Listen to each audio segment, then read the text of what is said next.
নাক দিয়ে জল পড়া। এবার নাক দিয়ে জল পড়লে জেনারেলি আপনারা এসে অনেক সময় বলেন যে এটা কি অ্যালার্জির কারণে হচ্ছে নাকি না ঠান্ডা লেগেছে, কি করে বুঝবেন? আমি দুটো ক্লাসিফিকেশন আলাদা করে ভাগ করছি। নাক দিয়ে জল পড়ছে আপনার, আপনার কি প্রায়শই নাক দিয়ে জল পড়ে, মাঝে মাঝে কি নাক দিয়ে জল পড়ার সমস্যায় ভোগেন, তাহলে কিন্তু এটা মোস্টলি অ্যালার্জিক। যদি হঠাৎ করে নাক দিয়ে জল পড়তে আরম্ভ করলো এবং হালকা খানিক বলতে পারেন কপালটা ব্যথা, একটু গাটা গরম, গলা ব্যথা, তাহলে কিন্তু এটা মোস্টলি ইনফেকশন। যদি জলটা হয় পাতলা, জলটা একদম একদম ক্লিয়ার ওয়াটারের মতো বেরিয়ে আসছে, এটা কিন্তু মোস্টলি অ্যালার্জি। যদি নাকের জলটা হয় মোটা, একটু মিউকোপুরুলেন্ট, তাহলে এটা মোস্টলি ইনফেকশন।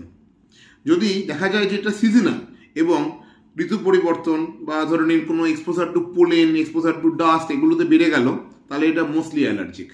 যদি এটা দেখা যায় যে আপনার জ্বরের সঙ্গে কম্বাইন্ড হয়ে এসছে এবং সিজনাল কোনো ট্রিগার নেই বা পোলেন কোনো ট্রিগার নেই, তাহলে কিন্তু এটা মোস্টলি ইনফেক্টিভ।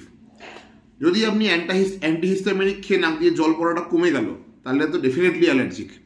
যদি অ্যান্টিহিস্টামিনিক খেতে গিয়ে নাকের জলটা তো কমলো না, উল্টে নাকে বসে গেল এবং সর্দিটা আপনার কনভার্ট হয়ে গেল সবুজ সর্দিতে, তাহলে এটা অবশ্যই ইনফেক্টিভ।